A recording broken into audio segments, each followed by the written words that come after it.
بعد فقد قال الله تعالى في كلامه المجيد والفرقان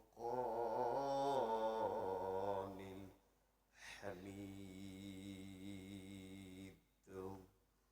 সবাই জবান খুলে পড়ছি আউযু বিল্লাহি মিনাশ শাইতানির রাজীম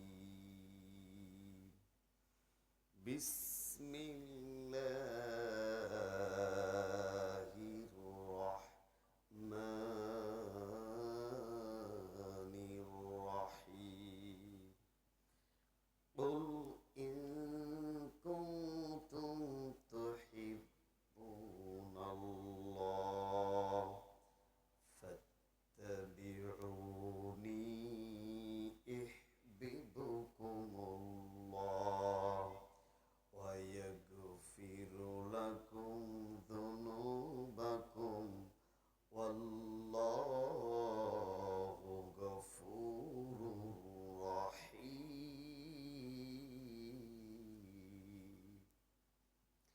صدق الله العظيم عن أبو هريرة رضي الله تعالى عنه قال قال النبي صلى الله عليه وسلم الدنيا سجن المؤمن والجنة الكافر كما قال عليه والصلاة والسلام তুমি মিসওয়াক করো ফজিলত তো জানো খাবার শেষে মিষ্টি মুখের হাদিসটাও মানো তুমি মিসওয়াক করো ফজিলত তো জানো খাবার শেষে মিষ্টি মুখের হাদিসটাও মানো শুধু হক কথাটা উচ্চ স্বরে বলতে পারো না অন্যায় দেখে বারুদ হয়ে জ্বলতে পারো না শুধু হক কথাটা উচ্চ স্বরে বলতে পারো না অন্যায় দেখে বারুদ হয়ে জ্বলতে পারো না তুমি মিসওয়াক করা ফজিলত তো জানো খাবার শেষে মিষ্টি মুখের হাদিসটাও মানো কেমন মুসলমান তুমি একটু ভাবো না কেমন তোমার ঈমান একটু বলো না ঠিক না তুমি মিসওয়াক করো ফজিলত তো জানো খাবার শেষে মিষ্টি মুখের হাদিসটাও মানো তুমি যেই কালেমার দাওয়াত দিলে বুকেতে নাই তুলে দেখো সেই কালেমার দাওয়াত দিয়ে কত জনার জেলে তুমি যেই কালেমার দাওয়াত দিলে বুকেতে নাই তোলে দেখো সেই কালেমার দাওয়াত দিয়ে কত জনার জেলে তুমি যেই কোরআনের ওয়াজ করলে হাদিয়া তোফা মিলে দেখো সেই কিতাবের ব্যাখ্যা করে কেউ ফাঁসিতে ঝোলে কেমন মুসলমান তুমি একটু ভাবো না কেমন তোমার ঈমান একটু বলো না তুমি মিসওয়াক করো ফজিলত তো জানো খাবার শেষে মিষ্টি মুখের হাদিসটাও মানো তুমি মিসওয়াক করো ফজিলত তো জানো খাবার শেষে মিষ্টি মুখের হাদিসটাও মানো শুধু উচ্চ স্বরে হক কথাটা বলতে পারো না অন্যায় দেখে বারুদ হয়ে জ্বলতে পারো না কেমন মুসলমান তুমি একটু ভাবো না কেমন তোমার ঈমান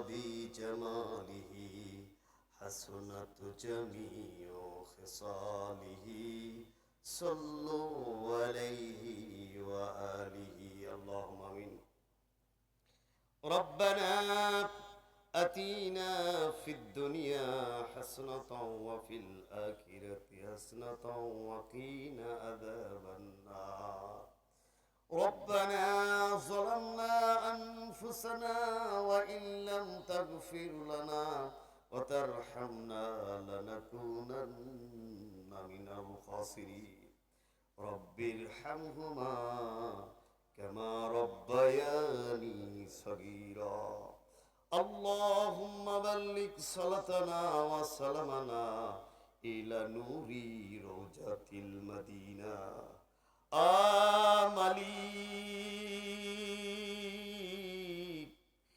এই উত্তরায়ণ দক্ষিণ পাড়া যুব সমাজ আয়োজিত আজকের এই মাহফিলে বসে আল্লাহ কোরআনের একটা আয়াত একটা হাদিস তেলাওয়াত করে ওলামায়ে কেরামদেরকে নিয়ে মুসল্লিদেরকে নিয়ে পর্দার অন্তরালের মা বোনদেরকে নিয়ে তোমার আলিশান দরবারে হাত উঠাইছি আল্লাহ আমাদের জীবনের সমস্ত গুনাহগুলো তুমি আল্লাহ মাফ করে দাও মালিক আজকের মাহফিলটাকে তুমি কবুল আর মঞ্জুর করে নাও আয় আল্লাহ এই গ্রামের এই জনপদে অনেক ভাই আমার প্রবাসে আছে আল্লাহ তারা সহযোগিতা করেছে তাদের হায়াতের মধ্যে বরকত দান করে দাও আল্লাহ তাদেরকে সুস্থতা দান করো আমাদের যেগুলো সন্তানগুলো বহির্বিশ্বে আছে রে মালিক আয় আল্লাহ তাআলা সকলকে হায়াতের মধ্যে সকলের হায়াতের মধ্যে বরকত দান করো শরীর সুস্থ রাখো কায়েম কামাই রোজ কামাদের মধ্যে আল্লাহ রোজগারের মধ্যে বরকত তুমি আল্লাহ দান করে দাও আর বাড়িতে স্ত্রী সন্তান আব্বা আম্মা যারা আছে ধৈর্যশীল হওয়ার তৌফিক তুমি আল্লাহ দান করে দাও আল্লাহ এই গ্রামের অনেক মানুষগুলো ময় মুরব্বিয়ান গুলো দুনিয়া থেকে বিদায় নিয়ে অনেকে চলে গেছে তাদের মধ্যে আমাদের মুখলেসার বাবাজি তার শাশুড়ি আয় আল্লাহ বড় বাড়ির পাড়ার বকুল ভাই এবং একজন মুরব্বী জাম তোজাম বাবাজি আয় আল্লাহ আশরাফ বাবাজি মঈন চাচা আয় আল্লাহ আকরাম বাবাজি কত মানুষকে দেখলাম আয় আল্লাহ তারা আজকে দুনিয়ার জমিনে নাই তাদের কবরটাকে বেহেশতের বাগান বানিয়ে দাও আল্লাহ রাব্বুল আলামিন এই মাইকের আওয়াজ যতদূর পর্যন্ত যায় কত মানুষ না জানি কবরে কি অবস্থায় আছে আল্লাহ সকলের কবরে আর পর সওয়াব পৌঁছে দিও আল্লাহ আমরা যারা হাত তুলেছি আমাদের অনেকের আব্বা অনেকের আম্মা দুনিয়া থেকে বিদায় নিয়ে চলে গেছে আল্লাহ পর্দার অন্তরালের অনেক মা বোনেরা এসেছে তাদের অনেকের আব্বা অনেকের আম্মা দাদা দাদি নানা নানি দুনিয়া থেকে বিদায় নিয়ে চলে গেছে রে মালিক সকলের কবরে আর পর সওয়াব পৌঁছে দিও আয় আল্লাহ আজকে অনেকে অসুস্থ দোয়া চেয়েছে তাদের মধ্য থেকে আমার মেম্বার রুহুল ভাই তার ভাই একলাম বড় অসুস্থ কয়েকদিন আগে বাবা মারা গেছে তার ভাইগুলো অসুস্থ তার সন্তানগুলো অসুস্থ আল্লাহ ওই ইতিম সন্তানগুলোকে তুমি ক্ষমা করে দাও আল্লাহ তুমি তাদের শরীরটাকে সুস্থ রাখো আল্লাহ যারা অসুস্থ আছে আল্লাহ শিফায়ে নাজিলা কামিল জামিল তুমি আল্লাহ দান করে দাও আজকের মাহফিলটাকে কবুল করে নাও আল্লাহ কোরআনের কথাগুলো হক কথাগুলো বলার তৌফিক তুমি আল্লাহ দান করে দাও রব্বানা তাকাব্বাল মিন্না ইন্নাকা আনতাস সামিউল আলিম ওয়া তুব আলাইনা ইন্নাকা আনতাত তাওয়াবুর রহিম সন্ধ্যার পর থেকে যাবত পর্যন্ত যত উলামায়ে ইকরাম আলোচনা করেছে বিশেষ করে আমার মিতা আয় আল্লাহ সুবহানাহু ওয়া তাআলা এবং রুহুল বাবাজি রুহুল ভাই আমার ছোট ভাই যে আলোচনাগুলো করেছে আল্লাহ এই আলোচনাকে তুমি কবুল আর মঞ্জুর করে দাও সুবহান রাব্বিকা রাব্বিল ইজ্জাতি আম্মা ইয়াসিফুন ওয়াস সালামু আলাল মুরসালিন আলহামদুলিল্লাহি রাব্বিল আলামিন আপনারা কেমন আছেন সবাই একটু একদিকে আসলে ভালো হয় এরকম ছিটাপাল্লা আসলে কোরআনের মাহফিল মানায় না একটু সবাই সামনের দিকে আসেন আল্লাহ সুবহানাহু ওয়া তাআলা সামনে যখন আপনি হেঁটে হেঁটে আসবেন আল্লাহ আপনার সৌন্দর্য বৃদ্ধি করে দিবে আপনার আমলনামায় আল্লাহ অনেক সওয়াব দিবেন একটু সামনে আসেন তো দেখি একটু সামনে আসেন লা ইলাহা ইল্লাল্লাহ লা ইলাহা ইল্লাল্লাহ লা ইলাহা ইল্লাল্লাহু মুহাম্মাদুর রাসূলুল্লাহ সাল্লাল্লাহু আলাইহি ওয়াসাল্লাম। আমরা শুকরিয়া জ্ঞাপন করছি আজকে রজব মাসের 24 তারিখ দিবাগত রাত ইশার নামাজের পর আল্লাহর কোরআন নিয়ে আমরা বসেছি। আল্লাহ আজকে আমাদের মাহফিলটাকে কবুল করুক। আমরা সকলে বলছি আমিন। আমরা শুকরিয়া জ্ঞাপন করছি যে আজকে বৃহস্পতিবার আমরা মাহফিলের দিন পেয়েছি। বৃহস্পতিবার মাগরিবের নামাজের পর থেকে জুমার রাত্রি শুরু হয়ে যায়। কেউ যদি একবার সুবহান আল্লাহ বলে তাহলে 100 বার সুবহান আল্লাহ বলার সওয়াব বান্দার আমল নামায় আল্লাহ লিপিবদ্ধ করে দেয়। আজকে সেই একটা দিন, জুমার দিন, জুমার রাত। এই রাতে যদি কেউ ঈমান নিয়ে কবরে যায় তার কবরের আযাব আল্লাহ মাফ করে দেয়। আজকে এই যে ডেকোরেশনের কন্ডিশনটা দেখতেছেন, আল্লাহ সুবহানাহু ওয়া তাআলা এই ডেকোরেশনগুলোকে জান্নাতের জন্য কবুল করুক। আমরা বলছি আমিন। আজকের যে মাইকগুলো, এই মাইকের আল্লাহ সুবহানাহু ওয়া তাআলা পাওয়ার আরো বৃদ্ধি করে দেখ। এই মাইক সারা বাংলার জমিনে এই মাইকগুলো আজকে কোরআনের কথাগুলো যে পুষে দিচ্ছে, আল্লাহ তাদের রিজিকের মধ্যে বরকত দান করুক। আমরা বলছি আমিন। তাদের যারা আত্মীয় স্বজন দুনিয়া থেকে বিদায় নিয়ে চলে গেছে, আল্লাহ তাদেরকেও মাফ করে দেখ। আমরা সকলে বলছি আমিন। আমরা প্রশংসা জ্ঞাপন করছি সেই মহান রবের যে আল্লাহ সুবহানাহু ওয়া তাআলা আমাদেরকে কোরআন নিয়ে বসে থাকার তৌফিক দান করেছেন। এজন্য কালিমাতুশ শুকর আদায় করছি। সকলে বলছি আলহামদুলিল্লাহ। লক্ষ কোটি দরুদ সালাম সে বিশ্ব মানবতার মুক্তির দূত, রহমতের ভান্ডার, উম্মতের কান্ডার, বিশ্ব নবী জনাবে মুহাম্মদুর রাসূলুল্লাহ সাল্লাল্লাহু আলাইহি সাল্লাম। আল্লাহ সুবহানাহু ওয়া তাআলা বলছেন, ওয়া ইযা কুরিয়াল কুরআনু ফাসতামিউ লাহু ওয়া আনসিতু লাআল্লাকুম তুরহামুন। সুবহানাল্লাহ।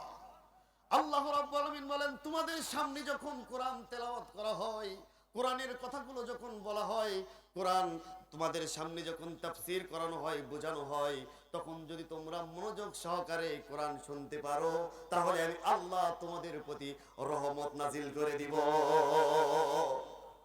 সুবহানাল্লাহ। আসতে হবে না জোরে হবে?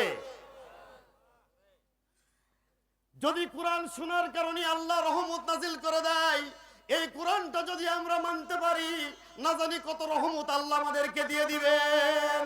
ওয়ালাউ আন্না আহলাল কুরআন ওয়ালা ফাতাহনা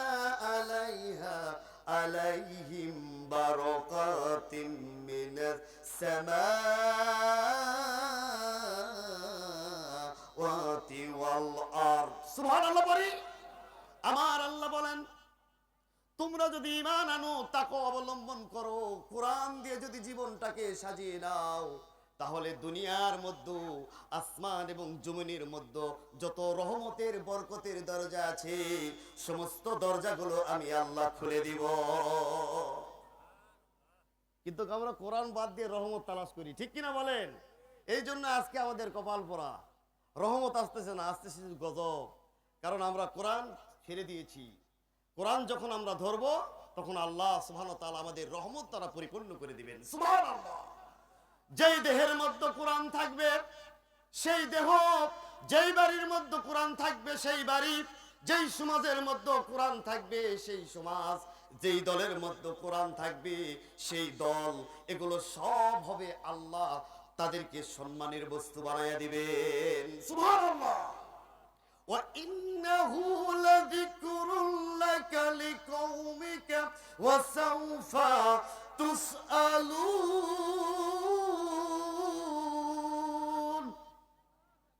আরেকটু জোরে বলেন তো নাকি? আল্লাহু আকবার স্লোগান যত জোরে হবে, আলোচনার প্রভাব তত জোরে হবে, ঠিক কিনা বলেন? আল্লাহর পথে চলা যদি বড় অপরাধ হয়, আল্লাহর পথে চলা যদি বড় অপরাধ হয়, সেই অপরাধে আমি অপরাধী হতে চাই। আল্লাহর পথে চলা যদি বড় অপরাধ হয়, সেই অপরাধে আমি অপরাধী হতে চাই। যদি তোমাদের হিংসার আগুনে জ্বলে পড়ে করো ছাই, যদি তোমাদের আক্রোশ জুড়ে চুরমার হয়ে যায়, যদি তোমাদের হিংসার আগুনে জ্বলে পুড়ে হয়ে যায়, যদি তোমাদের আক্রোশ জুড়ে চুরমার হয়ে যায়, যদি তোমাদের কাঁধের পথের কাটা মনে করো আমাদের, ষড়যন্ত্রের জাল বুনে নাও প্রস্তুতি যুদ্ধের, যদি আমাদের ফাঁদে আটকাতে নাও খুঁজে পাও, যদি আমাদের ফাঁদে আটকাতে খুঁজে নাও পাও, সোজা পথে হেরে বাঁকা পথে নিব চাতুরের আশ্রয়। যদি পৃথিবীর প্রতিটা কোনায় গড়ে তোলো কারাগার, যদি আমাদের সব রসদের বন্ধ করো দ্বার, যদি বুলেটের আঘাতে বসতি কেঁপে ওঠে থর থর, শুধু স্লোগান আর তাকবীর হবে আল্লাহু আকবার। নারায়ে তাকবীর, নারায়ে তাকবীর, নারায়ে তাকবীর, নারায়ে তাকবীর। হারিয়ে গিয়েছো ভাই, আমি পথ চেয়ে আছি বসে, শহীদ আবরার হয়ে সে যদি ফিরে আসে, মাতা পিতা হারিয়ে অবশ শিশুকে দেখাই, বিচার করো গো প্রভু, আমি নালিশ দিয়ে যাই। নরপশু সীমারে রেখেছো এ খবর, আমরা তো সেই উত্তর সরি খালিদ সুমাইয়ার, ঠিক না? মোমেনের কাছে ইমানের চেয়ে দামি কিছু নেই আর, শত আঘাতে তাকবীর হবে আল্লাহু আকবার। নারায়ে তাকবীর, নারায়ে তাকবীর।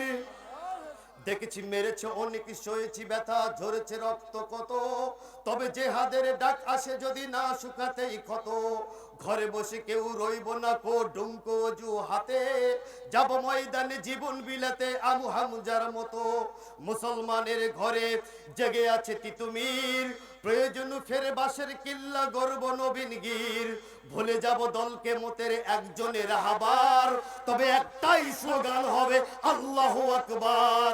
নারায়ে তাকবীর, নারায়ে তাকবীর, নারায়ে তাকবীর। আল্লাহ আমাদের এই আল্লাহু আকবার কবুল করে নিক। সকলে বলছি আমিন। যেই জায়গাতে কোরআন থাকবে, আমার আল্লাহ ঘোষণা করলো সেই জায়গাটা সম্মানের জায়গা হয়ে যাবে। যেই জাতির কাছে আল্লাহর কোরআন থাকবে, সেই জাতিকে আমি আল্লাহ সম্মানিত বানায়া দিব।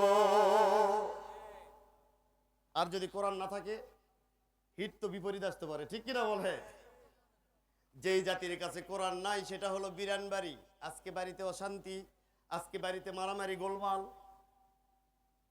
শ্বশুর শাশুড়ির মধ্যে গোলমাল, ভাবিদের মধ্যে, ননদ ভাবিদের মধ্যে গোলমাল আছে না নাই?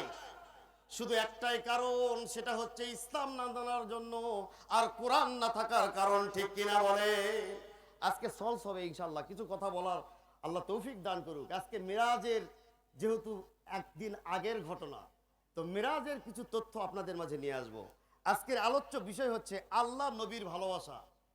আল্লাহর ভালোবাসা কি ছিল, নবীর ভালোবাসাগুলো কি ছিল, সাহাবীদের ভালোবাসাগুলো কি ছিল, পর্যায়ক্রমে আপনাদের মাঝে সূরা ইমরানের 31 নম্বর আয়াত থেকে আপনাদের মাঝে কিছু কথা তাফসীর করার চেষ্টা করব।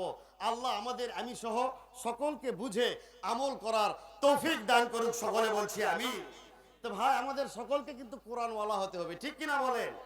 যদি না হয় তাহলে এরকম অশান্তি সারা জীবন থেকে যাবে।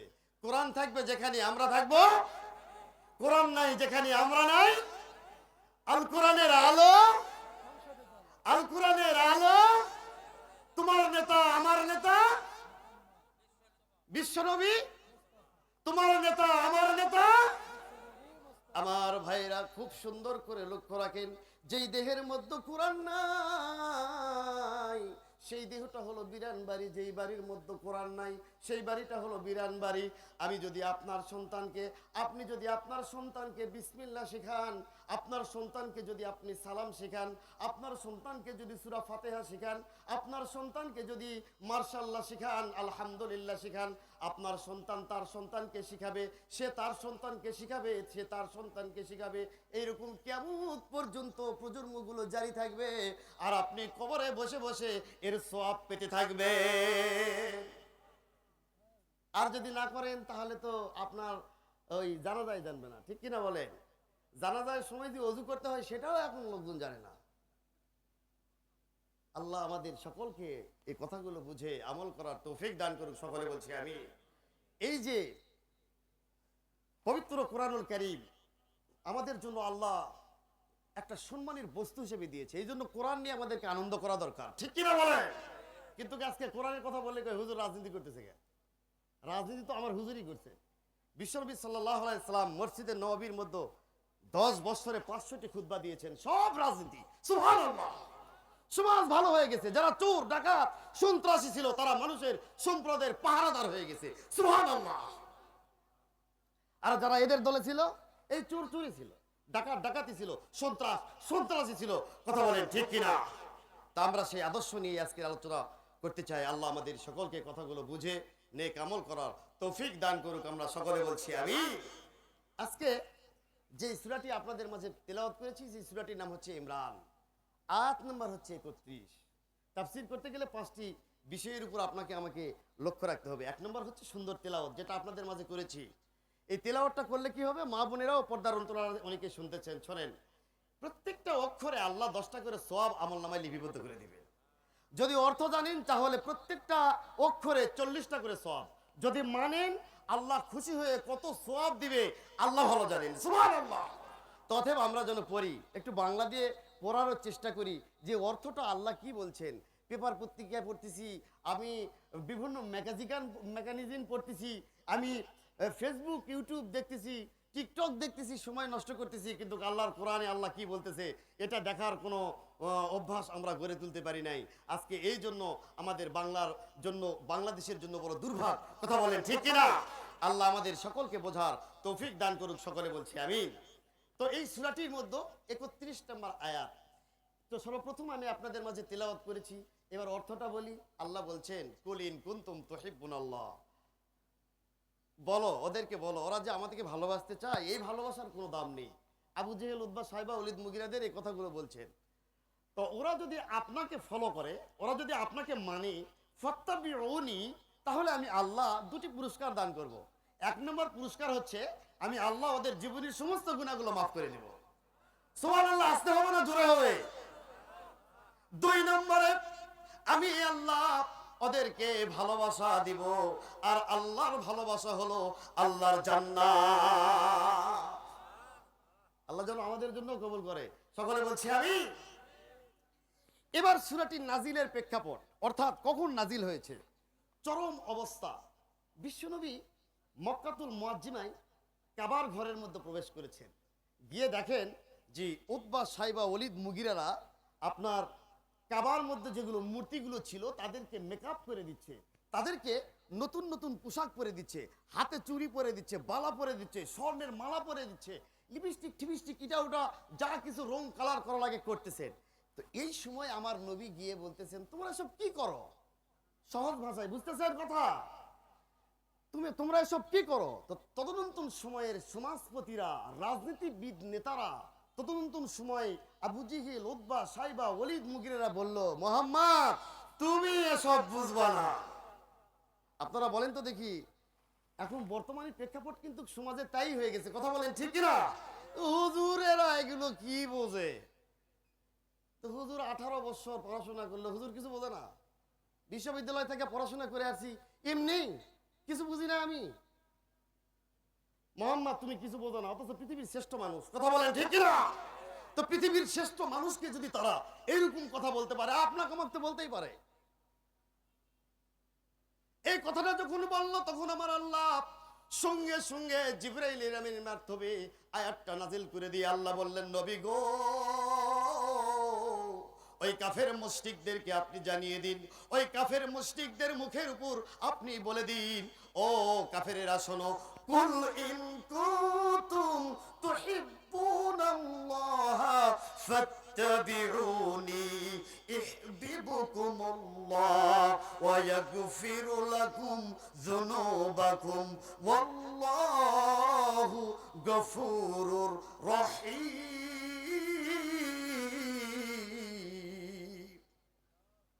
লিল্লাহি তাকবীর। নবী গো, আপনি ওদেরকে বলেন, ওরা যদি আপনাকে মানে, ওরা যে বলছে লাত মানত যার ভালোবাসা দিয়ে ওরা আমার ভালোবাসা পেতে চায়, নবীজি আপনি ওদেরকে বলেন এই ভালোবাসার কোনো দাম নাই, ওরা যদি আপনাকে মানে, আপনাকে যদি ফলোয়ার বানায়, আপনাকে যদি মেনে নেয়, তা আমি আল্লাহ সুবহানাহু ওয়া তাআলা ওদেরকে ভালোবাসা দিব। আমার ভাইরা, আগামীকাল শবে মেরাজ, আজ থেকে প্রায় 1400 বছর আগে শবে মেরাজ সংগঠিত হয়েছে পৃথিবীতে, ঠিক কিনা বলেন? ওই সময়ের অবস্থাটা কি ছিল? শবে মেরাজের শিক্ষাটা কি ছিল? শবে মেরাজ যখন অবস্থিত হয় তখন বিশ্বনবীর পাশে কোনো সাহাবী নাই, সব আবিসিনিয়াতে কে কোথায় যেন পালিয়ে চলে গেছে, এমন অবস্থা। হুমকি ধামকি, মামলা, চাঁদাবাজি, সন্ত্রাসী। ওই মক্কার মুশরিকেরা এত ব্যস্ত ছিল জি, যারাই বলবে লা ইলাহা ইল্লাল্লাহ, যারাই বলবে ইসলামী কায়েম করতে, যারা বলবে ইসলামের আলো জ্বালাতে, তাদের বাড়িঘর পর্যন্ত তারা ভেঙে চুরমার করে দিত, বিভিন্ন রকমের মামলা হামলা দিত। এরকম করে যখন অ্যাটাক করা শুরু করলো, বিশ্বনবীর সাথে কেউ নেই, আজকে আম্মা জান খাদিজাতুল কুবরা পর্যন্ত নেই। ওই সময়ের প্রেক্ষাপটের কথাগুলো আমি আপনাদের মাঝে জানাইয়া দিচ্ছি রে বাজান, এরপর মেন আলোচনার মধ্যে আমি আসতেছি। ও বাজান, কেউ নেই আপন চাচা, যিনি 51 বছর পর্যন্ত আমার বিশ্বনবীকে আগলিয়ে রেখেছেন, এত ভালোবাসা দিয়েছেন, পৃথিবীর কেউ এত ভালোবাসা দিতে পারবে না। আবু তালেব, আবু তালেব দুনিয়া থেকে বিদায় নিয়ে চলে গেছেন। মক্কাতে বিশ্বনবীর কথা বলার মতো আর কোনো এখতিয়ার নাই। মক্কার লোকেরা এত বাধা, এত বিঘ্নতা, এত হামলা, এত মামলা, সাহাবীরা বাড়ি ঘর ছেড়ে চলে গেছে, স্ত্রী সন্তান ছেড়ে চলে গেছে, ব্যবসা বাণিজ্য ছেড়ে চলে গেছে। কত কষ্ট মনে, একটাই তাদের টার্গেট হলো, তারা আমরা আল্লাহর জান্নাতে যাব। সুবহানাল্লাহ। আর আমাদের টার্গেট হলো দুনিয়া দুনিয়া দুনিয়া দুনিয়া, ঠিক কিনা বলেন? আর তাদের টার্গেট ছিল জান্নাত। জান্নাতের জন্য এরকম বাড়ি গাড়ি আমি ছাড়তে রাজি, আমি ফাঁসির কাস্টে উঠতে রাজি, কিন্তু আল্লাহর জান্নাতটাই আমার দরকার। যখন চলে গেল বাজান রে, বিশ্বনবী বড় একা হয়ে গেলেন। তিনি চিন্তা করলেন আমি একটু যাই, আমি একটু তায়েফের কাছে যাই, তায়েফবাসীর কাছে একটু কালেমার দাওয়াত দেই।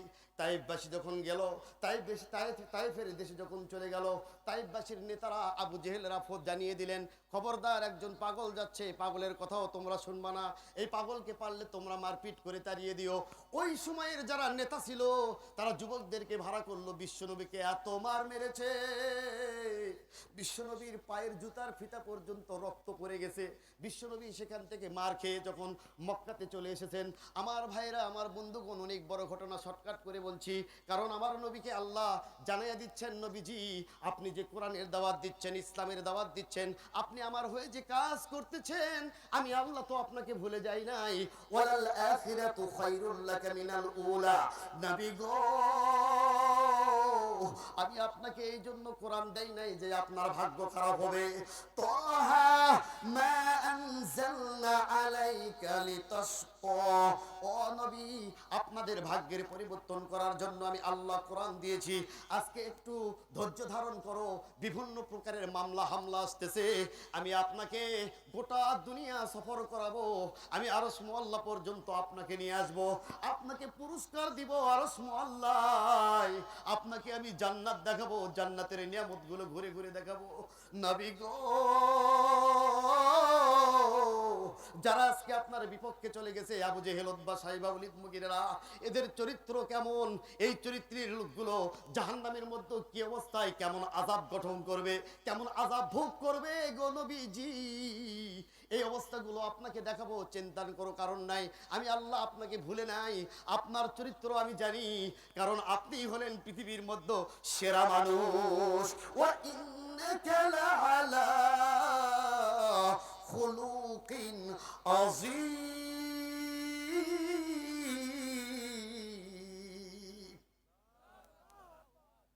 তোমার মতো মহান চরিত্রের মানুষ এই পৃথিবীতে আমি একটাও পাঠাই নাই। সুবহানাল্লাহ। সেই মানুষটাকে মারার জন্য উতবা, সাইবা, ওয়ালিদ, মুগীরা কত চক্রান্ত করলো, ঠিক কিনা বলেন?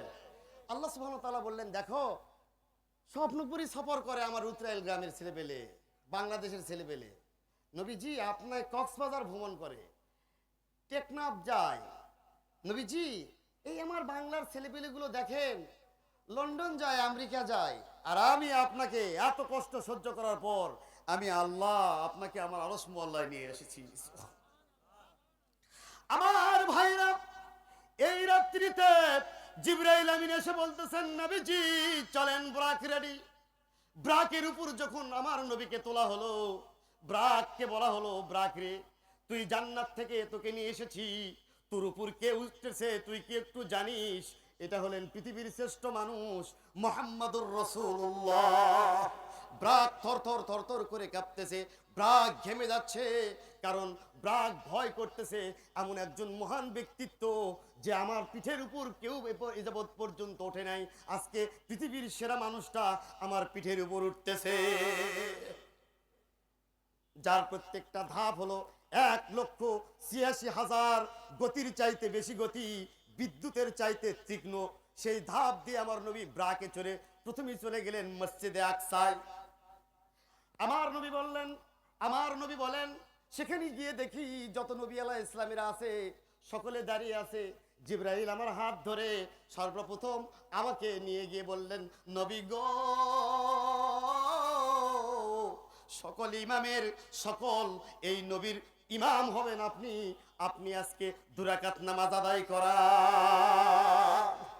ভাইরা আমার, সেই নবীর উম্মত আমরা কাকে ভয় করি?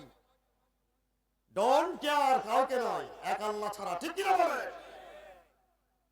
বিশ্ব নবী সমস্ত নবীদের ইমাম, ইমামতি করলেন, হাত মুসাফা করলেন, চলে গেলেন। জান্নাত দেখতেছেন, জাহান্নাম দেখতেছেন, আরশ মুআল্লায় আল্লাহ সুবহানাহু ওয়া তাআলা তাকে উপহার দিলেন, নবীজি আপনাকে উপহার দিলাম সূরা বাকারার শেষ 3টি আয়াত। সুবহানাল্লাহ। বাড়িতে পড়বেন, সারা রাত তাহাজ্জুদের নামাজ পড়ার সওয়াব আপনার আমলনামায় আল্লাহ লিপিবদ্ধ করে দিবে। বাড়িতে কোনো অশান্তি থাকবে না, জিন পরি কোনো ধান্দাবাজি সেখানে আপনাকে অ্যাটাক করতে পারবে না যদি আপনার ঈমান ঠিক থাকে। আমি আপনাকে দিলাম নামাজ। বিশ্বনবী সেখানে গিয়ে উম্মতকে বলে নাই, আল্লাহ আমি তো এতদূর পর্যন্ত এসেছি, একদিন আমি থাকবো না, আমার উম্মতের কি হবে? সুবহানাল্লাহ। কি নেতা রে!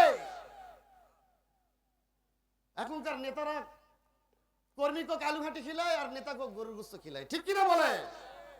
আর আমার নেতা আরশ মুআল্লায় গিয়ে বলতেছেন, আল্লাহ গো, কি হবে আমার উম্মতের, কি হবে? আমার উম্মত তো এরকম কিছু দেখতে পাবে না, আমি যখন পৃথিবী ছেড়ে চলে যাব আমার উম্মত তো জাহান্নামের অধিবাসী হয়ে যাবে। আল্লাহ রাব্বুল আমিন বললেন, নবী গো,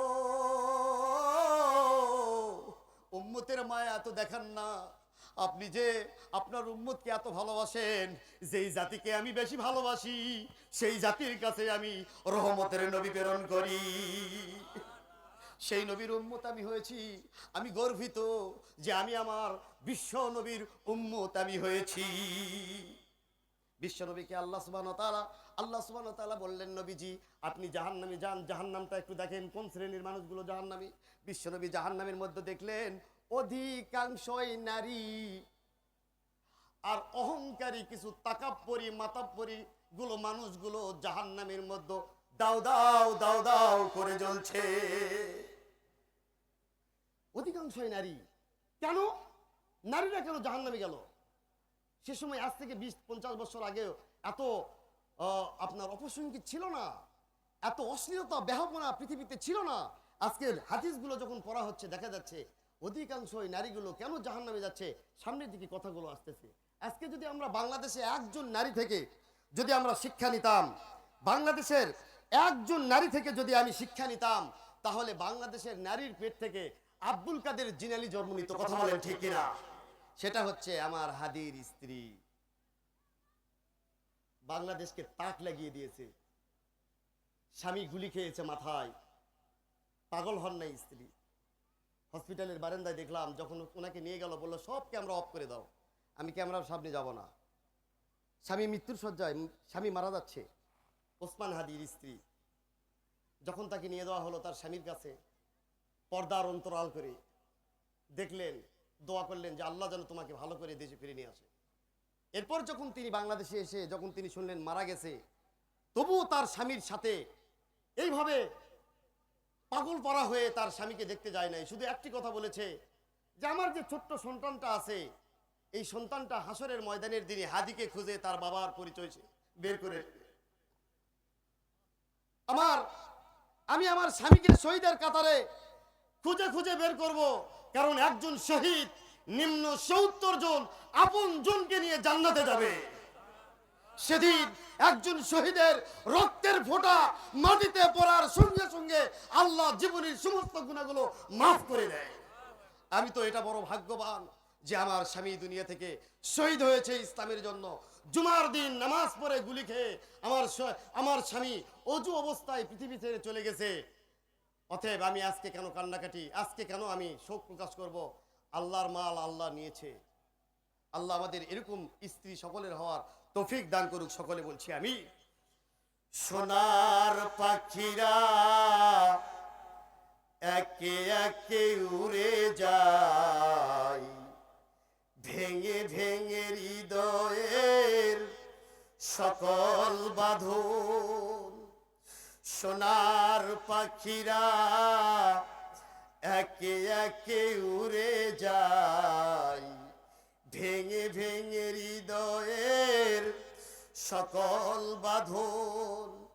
নেকড়ের উল্লাসে কাঁপে জনপদ, বঞ্চিত জনতার হৃদয়ে কাঁদন। আহা, সোনার পাখিরা একে একে উড়ে যায়, ভেঙে ভেঙে হৃদয়ের সকল বাঁধন। পাখিরা ফুলের মতো মোহন পালো, নির্মল জোছনার মিষ্টি আলো। পাখিরা ফুলের মতো মোহন পালো, নির্মল জোছনার মিষ্টি আলো। হৃদয় নিল ওরা অন্যের ধন। আহা, সোনার পাখিরা একে একে উড়ে যায়, ভেঙে ভেঙে হৃদয়ের সকল বাঁধন। পাখিরা উড়ে যায় সুবাসিত জোছনার দেশে, পাখাগুলো জুড়িদার আলোময় চলে ওরা ভেসে। ওদের প্রাণের সুর হৃদয়ে বাজে, কি সুবাস মধুময় সকল কাজে। শাহাদাত বেছে নাই ওদের সেই সাহসী জন। আহা, সোনার পাখিরা একে একে উড়ে যায়, ভেঙে ভেঙে হৃদয়ের সকল বাঁধন। নেকড়ের উল্লাসে কাঁপে জনপদ, বঞ্চিত জনতার হৃদয়ে কাঁদন। আহা, সোনার পাখিরা একে একে উড়ে যায়, ভেঙে ভেঙে হৃদয়ের সকল বাঁধন। লিল্লাহে তাকবীর, লিল্লাহে তাকবীর। আল কোরআনের আলো সংসদে জালো, তোমার নেতা আমার নেতা। এই স্লোগান দিলে কি ভয় হয়? তাহলে স্লোগানটা এত ধীরে কেন? হৃদয়ের রক্ত ক্ষরণ হবে, কারণ আমাদের নবী সেই নবী যেই নবীর উম্মত হওয়ার জন্য প্রায় নবী আলাইহিস ইসলামের আল্লাহর কাছে দরখাস্ত করেছেন, ঠিক না? সেই নবীর স্লোগান হচ্ছে আল্লাহ খুশি হবেন, নবী খুশি হবেন। তোমার নেতা আমার নেতা, বিশ্ব নবী মুস্তাফা। আমার ভাইরা রে, বিশ্ব নবীকে দেখানো হলো, নবীজি জান্নাতের জাহান্নামের মধ্যে আপনি কি দেখলেন? তিনি বললেন, জাহান্নামের মধ্যে আমি দেখলাম অধিকাংশই নারী আর অহংকারী তাকাব্বরী মানুষগুলো জাহান্নামে আছে। জান্নাতের মধ্যে নিয়ে যাওয়া হলো, জান্নাত তিনি দেখলেন। জান্নাতের মধ্যে গরিব অসহায় মানুষ বেশি, আর চরিত্র ভালো মানুষগুলো জান্নাতের মধ্যে বেশি। শিক্ষা আমরা দুটা পেয়ে গেলাম, এদিক থেকে দুটা, ওদিক থেকে এটা। এবার আল্লাহ সুবহানাহু ওয়া তাআলা বিশ্ব নবীকে বললেন, নবীজি সূরা বাকারার শেষ 3 আয়াত উপহার দিলাম। এবার আপনাকে দ্বিতীয় উপহার দিচ্ছি। নবী গো, আপনার উম্মতেরা যদি শিরিক ব্যতীত আর মানুষের হক ব্যতীত কোনো গুনাহ করে থাকে, পাহাড় সমান গুনাহ করেছে, পৃথিবীর সমান গুনাহ করেছে, আমি আল্লাহর কাছে যদি চাই, আমি আল্লাহ সমস্ত গুনাহ ওদের মাফ করে দিব। নবী গো, 3 নম্বরে আমি আপনাকে 5 ওয়াক্ত নামাজ দিলাম। সর্বপ্রথম 50 ওয়াক্ত নামাজ দিয়েছিলেন। মুসা আলাইহিস সালামের কাছে এসে মুসা আলাইহিস সালাম বললেন, নবী গো আপনি ফিরে যান, আমার উম্মতেরা কিন্তু 2 ওয়াক্ত নামাজ পড়ে নাই, আপনার উম্মতেরা 50 ওয়াক্ত নামাজ আদায় করতে পারবে না। আল্লাহ সুবহানাহু ওয়া তাআলা লাস্টে যে 5 ওয়াক্ত নামাজ দিলেন, বিশ্ব নবীকে জানানো হলো, নবীজি আপনার উম্মতেরা যদি 5 ওয়াক্ত নামাজ জামাতের সহিত আদায় করতে পারে, তাহলে আমি আল্লাহ সুবহানাহু ওয়া তাআলা খুশি হয়ে 50 ওয়াক্ত নামাজের সওয়াব ওদের আমলনামায় লিপিবদ্ধ করে দিব। মহিলারা যদি 4টি কাজ করে আল্লাহর জান্নাতে চলে যাবে। যেই জান্নাত, এত সুন্দর জান্নাত, ও বাজান রে, একদিন বিশ্বনবী জিবরাইলকে বললেন, জিবরাইল এসে সুসংবাদ দিলেন, নবী গো, না জান্নাতের মধ্যে একটা কনসার্ট হবে, বিশাল কনসার্ট, একটা মাঠ থাকবে, সেই মাঠের নাম হলো মসজিদ মাঠ। ও নবী গো, আমি আল্লাহ সুবহানাহু ওয়া তাআলাকে জিজ্ঞেস করলাম, রব্বুল আলামিন, ওই মসজিদ মাঠটা কেমন হবে, ওই মাঠটার কন্ডিশন কেমন হবে, হাইওয়ে রোডটা কেমন হবে, মানুষ বসে মাহফিলটা শুনবে, কোরআন শুনবে, সেই জায়গাটা কেমন হবে, আমি একটু দেখতে চাই, কত বড় হবে। আমি আল্লাহ সুবহানাহু ওয়া তাআলার কাছে যখন দরখাস্ত করলাম, আল্লাহ রাব্বুল আলামিন বললেন, যাও, তোমাকে অনুমতি দিলাম। নবী গো, আল্লাহ আমাকে 600টা পাখা দিয়েছে, একটা পাখা দিয়ে যদি আমি উড়াল দেই, তাহলে আরশ মুআল্লা থেকে, তাহলে সিরাতুল মুনতাহা থেকে, জান্নাত থেকে পৃথিবীতে চলে আসব। ও নবী গো, 600টা পাখা আমি আল্লাহ সুবহানাহু ওয়া তাআলা আমাকে দিয়েছে। একটা পাখা আঘাত করে আমি 2 বার, জিবরাইল খুব জোরে সুরে 2 বার পৃথিবীতে এসেছিলাম। একবার এসেছিলাম হযরতে ইব্রাহিম আলাইহিস সালাম যখন তার সন্তানকে জবাহ করতেছিল, তখন আমি জান্নাত থেকে একটা দুম্বা নিয়ে ইব্রাহিমের শরীর তলে আমি দিয়েছিলাম। দ্বিতীয় নম্বর, নবীজি হযরতে ইউসুফ আলাইহিস সালামকে যখন কূপের মধ্যে ফেলে দিল তার ভাইয়েরা, আমি আমার সর্বোচ্চ চেষ্টা করে, আল্লাহ যখন বলল, জিবরাইল রে, আমার ইউসুফ যেন কোনো ক্রমে কূপের মধ্যে না পড়ে যায়, ওই সময় আমি ইউসুফকে ধরেছিলাম। ও নবী গো, আমি আল্লাহ রাব্বুল আলামিন আমাকে ঘোষণা দিল, যাও জিবরাইল, যাও, তুমি এই 600 পাখা দিয়ে তুমি আমার মসজিদ নামক মাঠটা একটু দেখে আসো। আমি জান্নাতের মধ্যে মাইকিং করব, জান্নাতীদেরকে দাওয়াত দিব, এই মাঠে জুমার দিন তারা আসবে, তারা খাওয়া দাওয়া করবে, এরপর তাদেরকে আমি আল্লাহ সুবহানাহু ওয়া তাআলা, আমি ওই মসজিদ মাঠে তাদেরকে একটা করে উপহার সামগ্রী দিব। তারা সেখানে খুব কন্ডিশন এমন সিস্টেম হবে, সেখানে তারা আনন্দ উপভোগ করবে, তারা বাড়িতে ফিরে যাবে, জান্নাতের বাড়িতে আমি উপটুকুন দিব, সেই উপটুকুন নিয়ে তারা আবার জান্নাতের বাড়িতে যাবে। আয় জিবরাইল, আমার নবীকে জানিয়ে দাও। নবী আলাইহিস সালামের কাছে যখন জিবরাইল এরকম বয়ান করতেছেন, জান্নাতে হাইউড হবে, স্বর্ণের হাইউড, চতুর্দিকে গাছপালা থাকবে, সব আলোর সজ্জায়, প্রত্যেকটা গাছের পাতা থেকে সাউন্ড আসবে, সিস্টেমের ঝংকারের সাউন্ড আসবে, আলো আসবে, স্বর্ণে হীরা মানিক মুক্তা দ্বারা সেই মসজিদ মাঠটা তৈরি করেছেন আমার আল্লাহ। এই আল্লাহ এই পৃথিবীটাকে কত সুন্দর করে সাজিয়েছেন, আকাশ দিয়েছেন, বাতাস দিয়েছেন, পাহাড় দিয়েছেন, পর্বত দিয়েছেন, নালা নদী নালা দিয়েছেন, পুকুর দিয়েছেন, ঝর্ণা ধারা দিয়েছেন, স্রোত দিয়েছেন, সমুদ্র দিয়েছেন, হাট বাজার দিয়েছেন, গ্রাম দিয়েছেন। এত সুন্দর করে যদি পৃথিবীটাকে আল্লাহ সাজাতে পারে, না জানি জান্নাতটাকে আমার আল্লাহ কত সুন্দর করে সাজিয়েছে।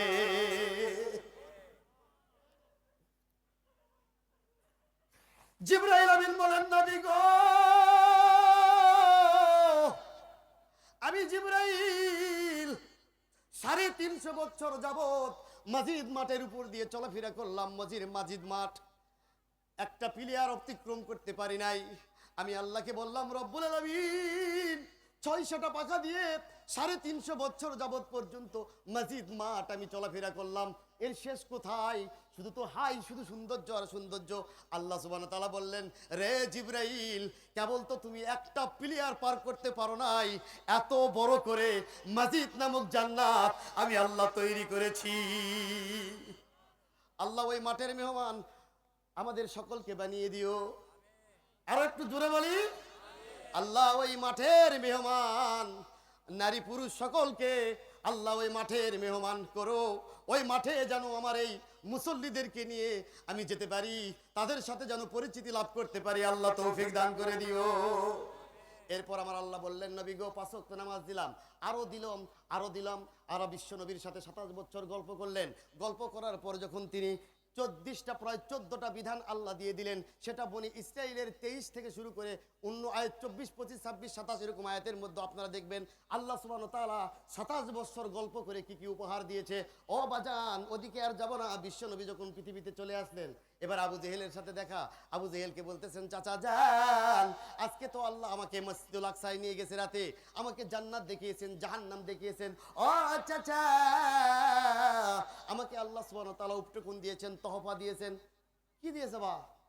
কারণ নেতা তো বলতেছেন আমাকে দিয়েছেন এরকম এরকম। তখন বলতেছে, এই তো এতদিন মাথা ভালো ছিল, আজকে তো মাথা গেছে। কারণ ও তো চালাক ব্যক্তি। আবু জেহেল বুদ্ধির বাপ যাকে বলা হয়, শুধু কোরআন না মানার কারণে তাকে জাহাল বলা হয়েছে। এত ব্রেন ছিল যার, এত বুদ্ধি ছিল যে তাকে বুদ্ধির বাপ বলে ডাকতো মক্কার লোকেরা।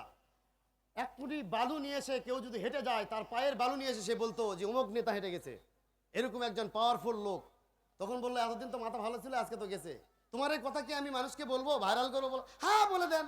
সর্বপ্রথম আবু বকরের সাথে দেখা। আবু বকর, তোমার বন্ধু তো পাগল হয়ে গেছে। কেন? তোমার বন্ধু বলে আজকে রাত্রি বলে মসজিদে আকসা গেছে, কত হাজার হাজার কিলোমিটার দূরে।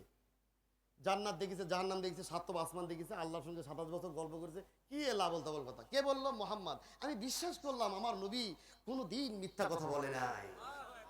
আর একটু জোরে বলি, আমার নবী কোনোদিন মিথ্যা কথা, 63 বছর জিন্দগির মধ্যে একটি কথা আমার নবী মিথ্যা বলে নাই।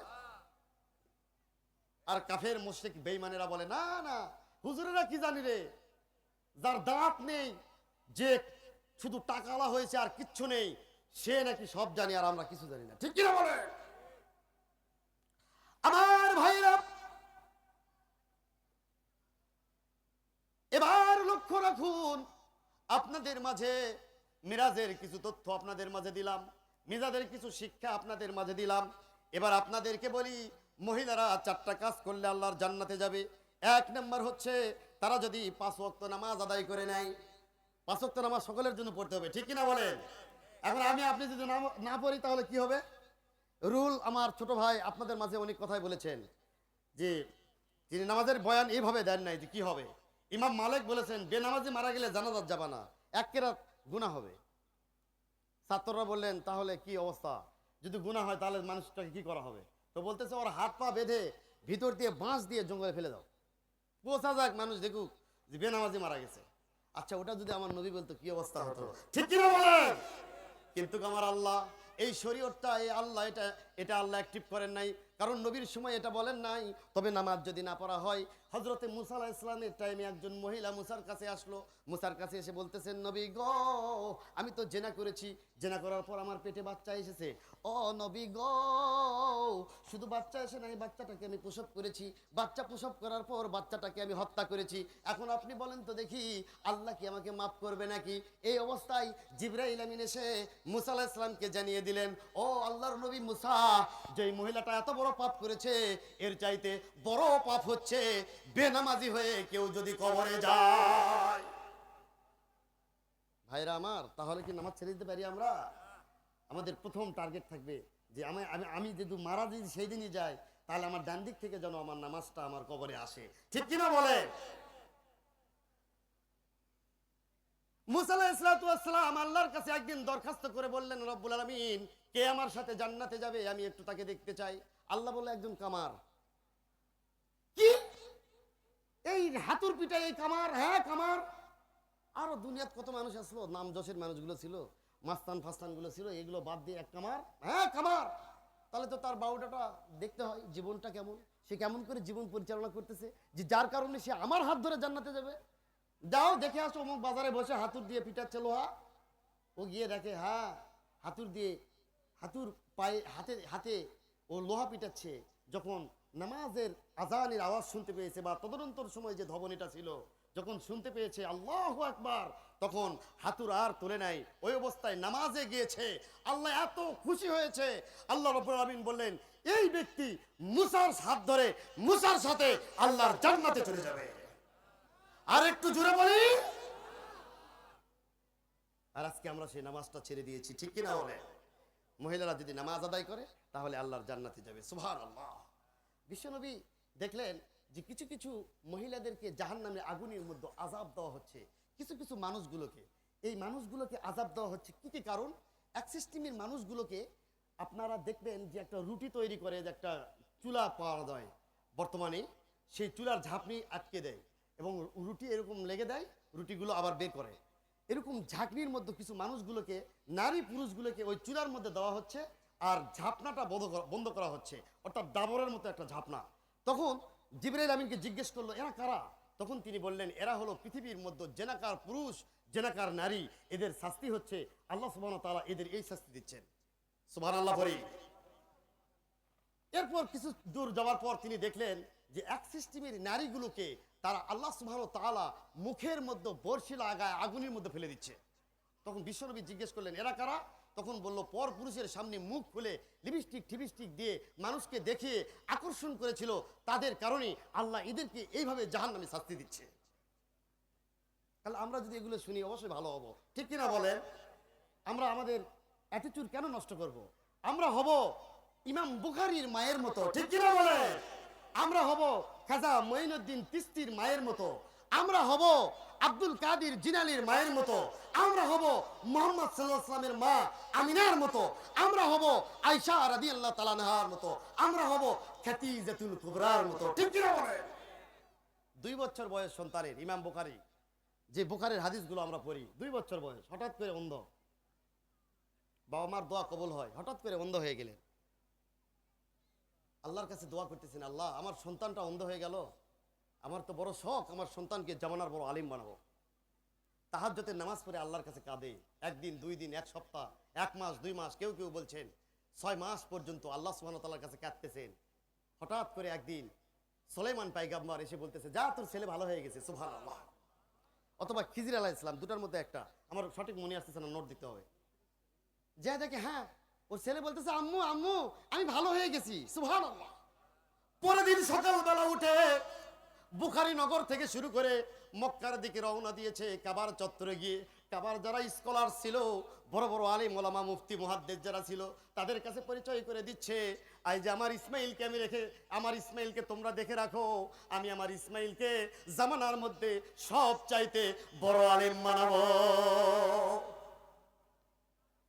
সেই ইমাম বুখারী কত বড় বাপের আলিম, কথা বলেন ঠিক কিনা? একটাই কারণ, সেটা হচ্ছে মায়ের দোয়া। মা যদি ভালো হয় অবশ্যই সন্তান ভালো হবে, আর মা যদি খারাপ হয় তাহলে সন্তানটা কখনো ভালো হওয়ার সম্ভাবনা। কারণ যে মা ডান্স করে, যে মা তার মেয়েকে নিয়ে টিকটক করে, যে মা তার মেয়ে, বাবা মা দুজন মিলে মেয়েকে ডান্স শেখায়, আপনারা বলেন তো দেখি, এটা সব খবরে বুঝবে না? আচ্ছা ওই মেয়েগুলা কি জাহান্নামে আগুনে যাবে না জান্নাতে যাবে? এরা কি মরবে না? এরা কি জানে না যে এই প্রাসাদটা ছিল ফেরাউনের, সেই প্রাসাদ পর্যন্ত ধ্বংস হয়ে গেছে? এরা কি জানে না?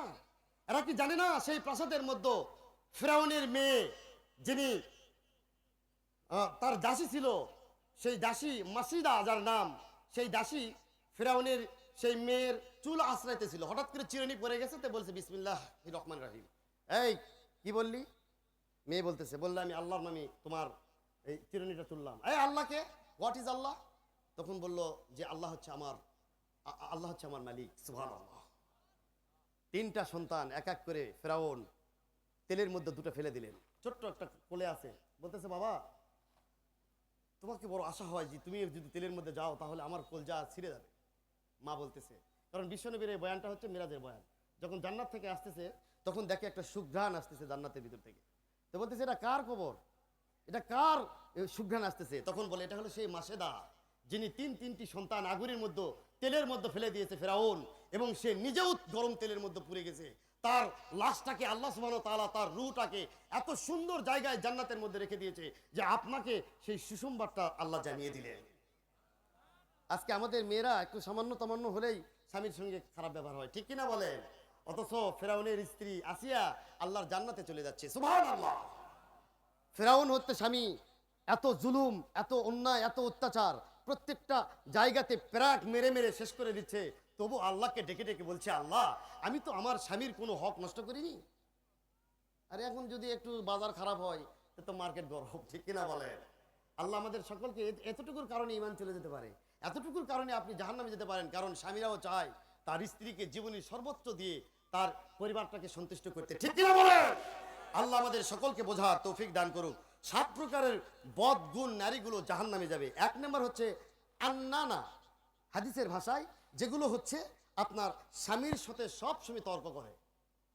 2 নম্বর হচ্ছে মান্নানা, সব সময় মানুষকে খোটা দেয়, স্বামীকেও খোটা দেয়, এই আমার বাবার এটা আছে, আমার বাবার এটা, আমার বাবার পালসার দিয়ে তুই অত গিয়ার ম্যারেজ করে, আছে না ভাই আমার ভাইরা? 3 নম্বর হচ্ছে হান্নানা, যারা স্বামীর খেদমত করে না। 4 নম্বর হচ্ছে কান্নানা, স্ত্রী বাবার পরিচয় চলতে চায় কিন্তু স্বামীর পরিচয় চলতে চায়। তাহলে এখানে একটা ঘটনা মনে পড়ে গেল। বিশ্বনবীর স্ত্রী একজন ছিল, নামটা আমার মনে আসতেছে না, আবু সুফিয়ানের মেয়ে। আবু সুফিয়ান হচ্ছে মক্কার লিডার, হাবিবা না, উম্মে হাবিবা, উম্মে হাবিবা।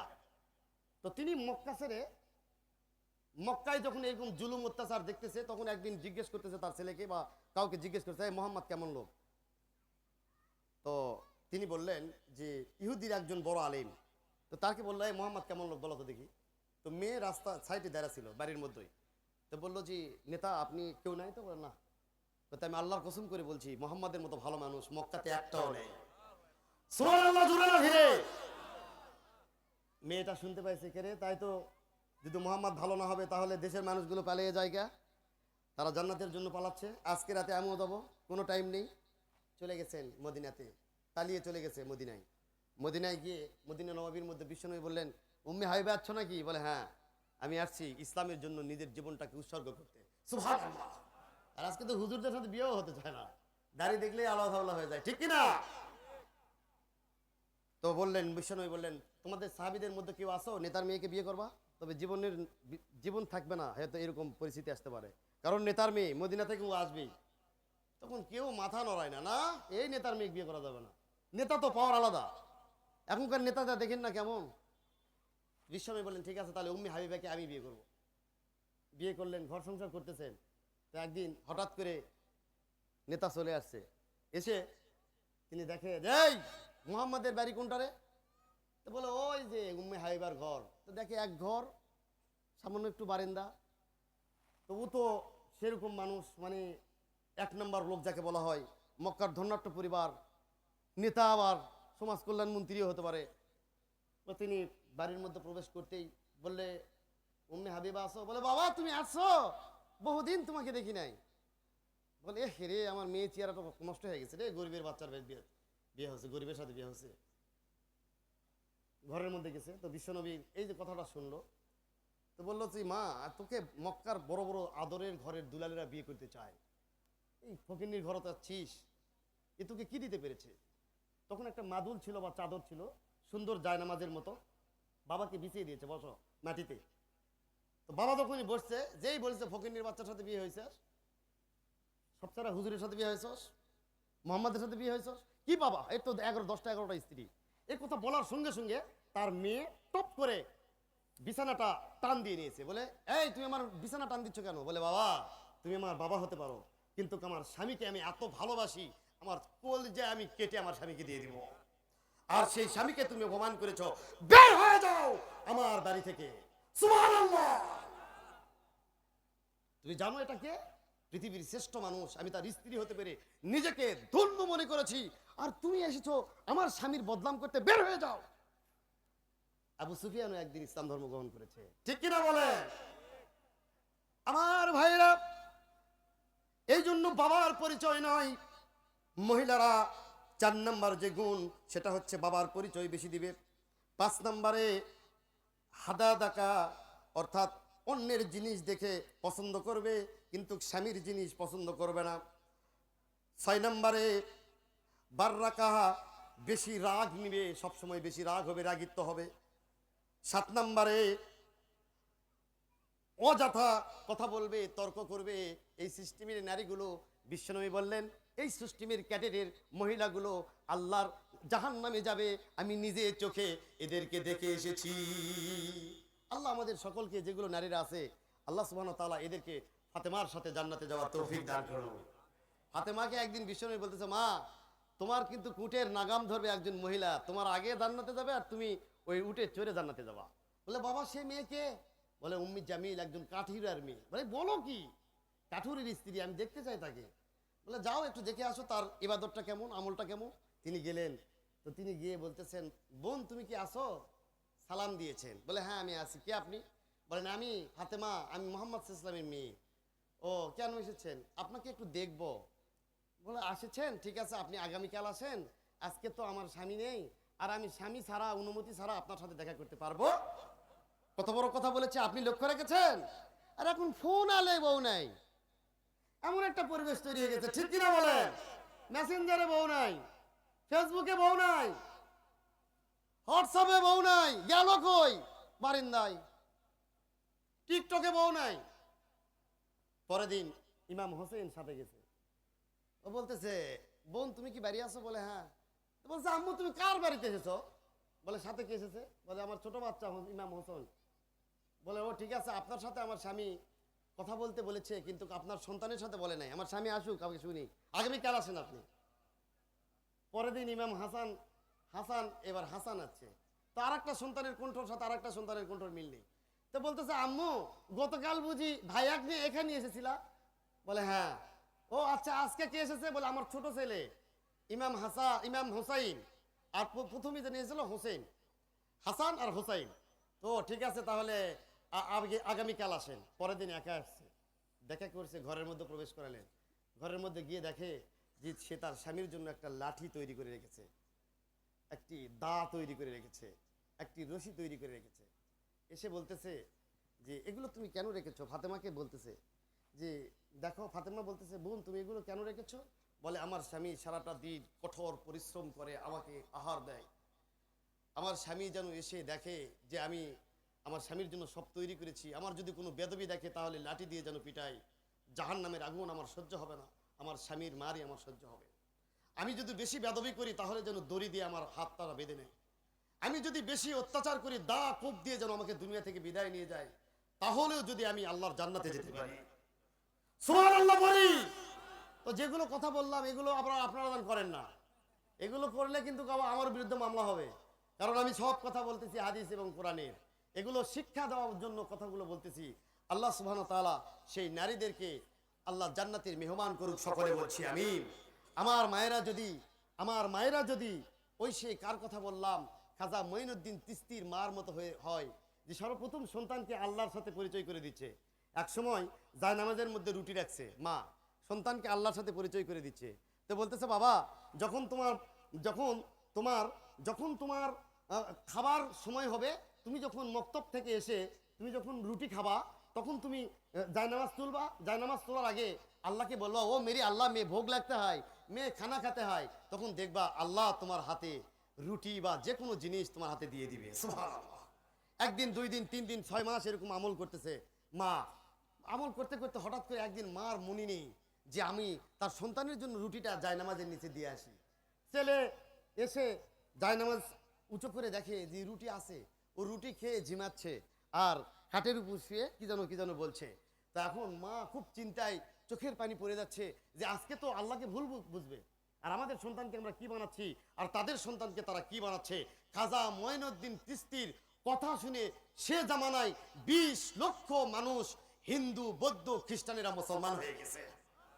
আর একটু জোরে বলি আমার বন্ধুগণ, মা এসে দেখে সন্তান মুখ নড়ায় আর মুখ নড়ায়, এত সুস্বাদু খাবার সন্তান কোনোদিন খায় নাই। ছেলেকে এসে বলতেছে বাবা তুমি কি রুটি পেয়েছো? আল্লাহ কি তোমাকে রুটি দিয়েছে? ছেলে এবার বলতেছেন মা, ও মা আপনি আমাদের এতদিন পর্যন্ত 6 মাস যাবত যে রুটি আমি খেয়েছি, আজকের রুটির মতো তৃপ্তি সহকারে এত সুমিষ্ট এত সুস্বাদ রুটি আমি আমার জীবনে কোনোদিন খাই না। আল্লাহর কাছে যদি আপনি প্রিয় বান্দা হন, গোটা দুনিয়াটা আল্লাহর, আপনি যদি আল্লাহর হয়ে যান, গোটা দুনিয়াটা আল্লাহ আপনার জন্য করে দিবে। আর যদি আপনি আল্লাহর না হন, তাহলে গোটা দুনিয়াটা থেকে আপনি বিপদগামী হয়ে যাচ্ছেন। এই পৃথিবী আপনাকেও ছাড়তে হবে, আমাকেও ছাড়তে হবে। অতএব এমন কোনো ভালো কাজ করে আমরা পৃথিবীতে যাব, যা করে গেলে আল্লাহ খুশি হবে, ইসলামের উপকার আসবে, ঈমান নিয়েও যেন কবরে যাওয়া যায়। ঠিক কিনা বলেন? আল্লাহ আমাদের সকলকে বোঝার তৌফিক দান করুক। আমরা সকলে বলছি আমিন। আমি এতক্ষণ পর্যন্ত কথা বলতে বলতে আপনাদের মাঝে অনেক দূর পর্যন্ত চলে গেছি। আমি বললাম যে আল্লাহর ভালোবাসাটা কি আর আমাদের ভালোবাসাটা কি। ভাই, আমাদের ভালোবাসার কথা যদি আমরা বলি, তাহলে আমরা বলবো যে আমাদের ভালোবাসা এখন মোবাইল। ঠিক কিনা বলেন তো দেখি? আল্লাহর ভালোবাসা কি আমি বলতেছি? আমাদের ভালোবাসা টিকটক, হোয়াটসঅ্যাপ, আমাদের ভালোবাসা হচ্ছে ফেসবুক, আমাদের ভালোবাসা হচ্ছে নিজের স্ত্রী নয় অন্যের স্ত্রী, আমাদের ভালোবাসা হচ্ছে শালি, আমাদের ভালোবাসা হচ্ছে টাইম পাস, আমাদের ভালোবাসা হচ্ছে মদের বোতল। আর সাহাবীদের ভালোবাসা কি এটা ছিল বলেন তো দেখি? সাহাবীদের টার্গেট ছিল আল্লাহর জান্নাতে যাওয়া। ঠিক কিনা বলে? আর আমাদের টার্গেট হচ্ছে কত আগে জাহান্নামে যাওয়া যায়। আল্লাহ আমাদের সকলকে কথাগুলো বুঝে নেক আমল করার তৌফিক দান করুক। সকলে বলছি আমিন। তো আল্লাহ সুবহানাহু ওয়া তাআলা যাকে ভালোবাসা দিবেন ভাই, সে তো দুনিয়ায় নিতেই পারবে না। ঠিক কিনা বলেন? যেমন ভালোবাসা দিয়েছিলেন বললাম ইব্রাহিমকে, যেমন ভালোবাসা দিয়েছেন ইউসুফকে। এবার একটি কথা বলি, মুসা আলাইহিস সালামের মাকে 90,000 শিশু হত্যা করলেন ফেরাউন। মুসা এলেন তার মায়ের পেটে। মুসা যখন প্রসব করলেন, আল্লাহর ভালোবাসাটা কেমন একটু লক্ষ্য রাখেন। মাকে বলতেছেন, মা, ইলহামের মাধ্যমে মুসার মা মুসাকে একটি কাঠের বাস্কর করে সিন্দুক করে লোহিত সাগরে ফেলে দাও।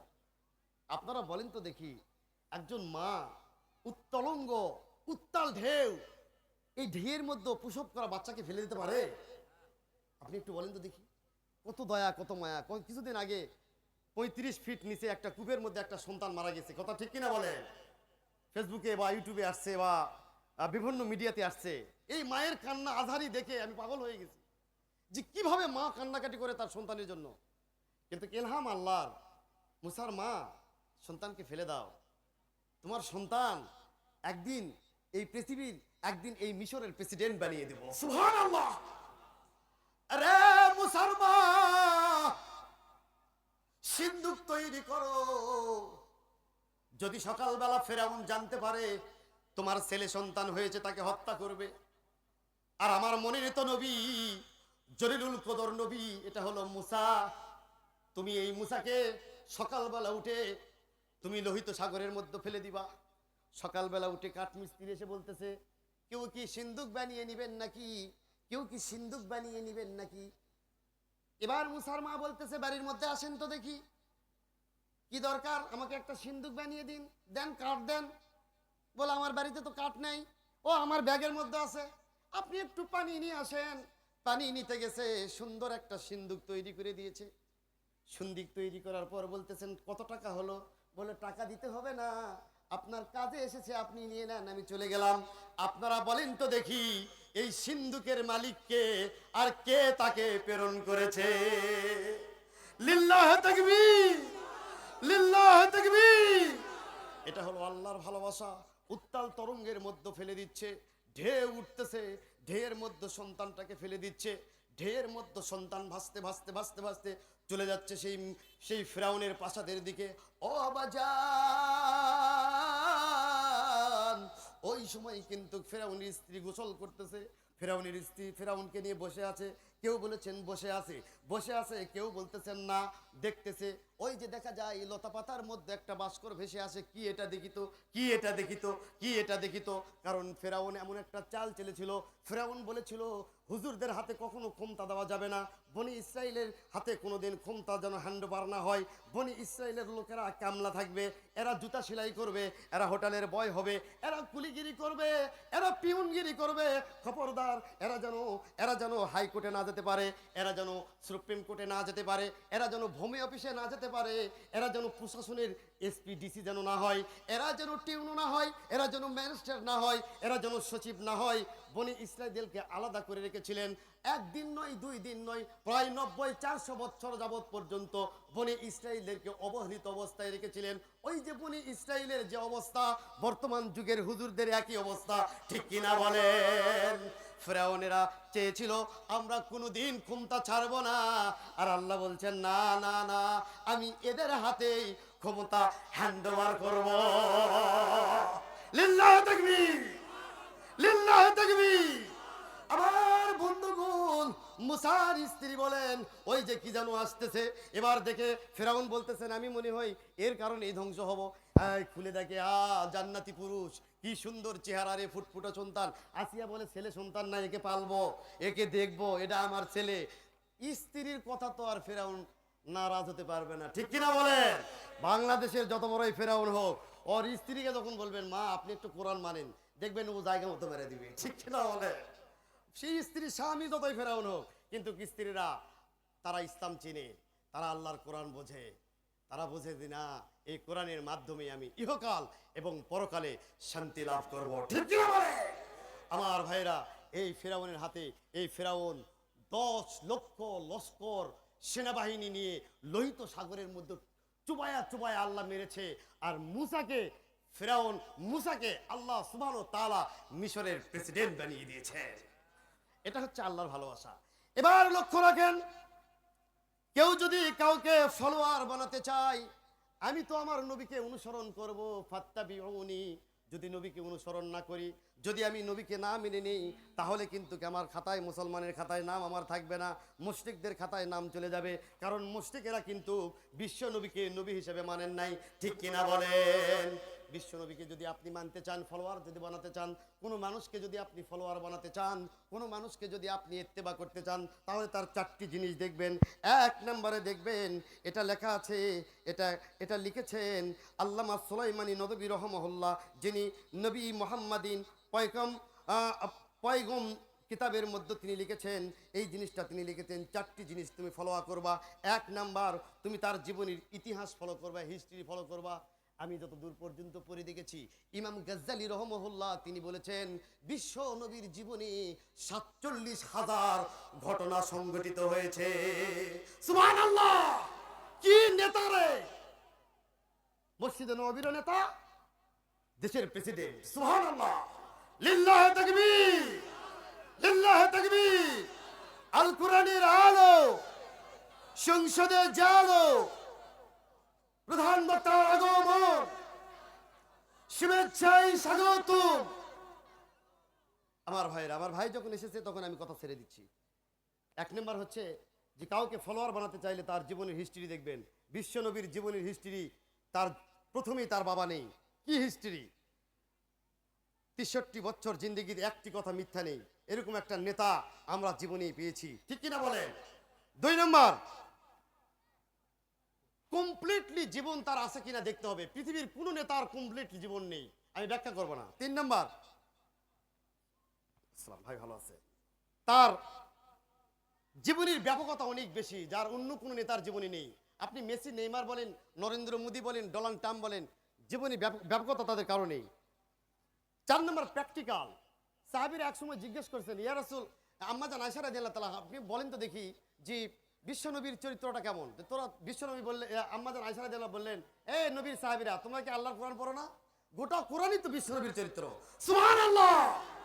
আমার ভাইরা, এবার আসেন, একটি কথা 3 মিনিটে বলে শেষ করে দিচ্ছি। সেটা হচ্ছে যে বিশ্বনবী একদিন বসে আছেন, তিনি তার সাহাবীদেরকে বলতেছেন যে আমি 3টি জিনিস বড় ভালোবাসি।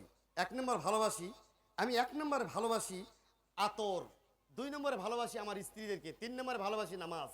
4টি কথা, 3টি কথা তিনি বললেন। একথা শোনার পর আবু বকর বললেন, নবী গো, আমিও 3টি জিনিস ভালোবাসি। তো তিনি বললেন, কি 3টি জিনিস তুমি ভালোবাসো বলো তো দেখি। এই কথাটা লেখা আছে মোহাম্মদী হাজার আসকালিন রহমাহুল্লাহ, তার কিতাবের মধ্যে এই ঘটনাটা লিখেছেন, এই হাদিসটা লিখেছেন। আবু বকর বলেন, আমি 3টি জিনিস ভালোবাসি। 1 নম্বর ভালোবাসি আপনার সুন্দর চেহারা, সুবহানাল্লাহ বলি। 2 নম্বরে ভালোবাসি নবী সম্পদ আল্লাহর রাস্তায় ব্যয় করতে। 3 নম্বর আমি ভালোবাসি কন্যা সন্তানকে, যেগুলো আমাদের জন্য, সকলের জন্য আপনার অস্বস্তিকর কথা, কিন্তু সাহাবীদের কাছে এগুলো স্বস্তির কথা, জান্নাতে যাওয়ার কথা। ঠিক কিনা বলেন? ওই সময় হযরতে ওমর বললেন, আমিও তিনটি জিনিস ভালোবাসি। এক নম্বর ভালোবাসি হলো সৎ কাজের আদেশ করতে আমি ভালোবাসি। দুই নম্বর অসৎ কাজের নিষেধ করতে আমি ওমর ভালোবাসি। তিন নম্বর আমি ভালোবাসি, আমি পুরাতন কাপড় পরতে ভালোবাসি।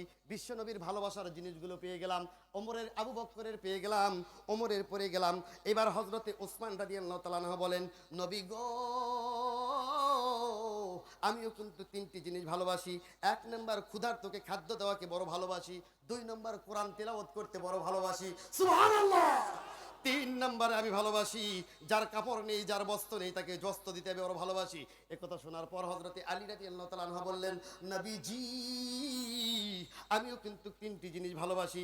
এক নম্বর মেহমানের খেদমত করতে বড় ভালোবাসি। দুই নম্বর গরমের সময় রোজা রাখতে বড় ভালোবাসি। তিন নম্বর জিহাদের ময়দানে মুশরিকদের বিরুদ্ধে রুখে দাঁড়াতে বড় ভালোবাসি। কথা বলার পর হযরতে জিবরাইল আমিন বলতেছেন, নবী গো, আমিও কিন্তু তিনটা জিনিস ভালোবাসি। ও নবী গো, এক নম্বরে পথহারা মানুষগুলোকে আলোর পথ দেখায়।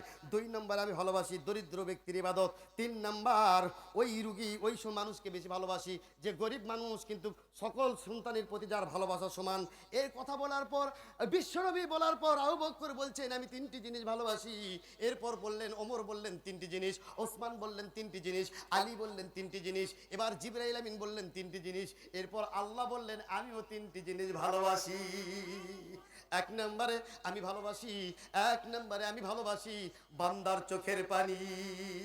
ও আল্লাহর বান্দারা, ও আল্লাহর বান্দিরা, আজকের কোরআনের মাহফিল চলছে, এই ময়দান চলছে, আমার ভাই এখানে উপস্থিত হয়ে গেছে। আজকে আল্লাহর কাছে কেঁদে কেঁদে বলেন, আল্লাহ এমন সন্তান সন্ততি দান করো, এমন প্রজন্ম দান করো, এমন রাষ্ট্রনায়কগুলোকে আল্লাহ সংসদ ভবনের সদস্য বানাও। আল্লাহ যাদের দিকে দেখলে, যাদের দিকে তাকালে তোমার কথাগুলো মনে পড়ে যায়। এক নম্বরে আল্লাহ বললেন, আমি বান্দার চোখের পানি বড় ভালোবাসি। দুই নম্বর ওই বান্দা, যে বান্দা জীবনের সকল কিছু করে আমার জন্য। ইন্নাস সালাতি ওয়া নুসুকি ওয়া মাহইয়ায়া ওয়া মামাতি লিল্লাহি রাব্বিল আলামিন। তিন নম্বরে নবী গো,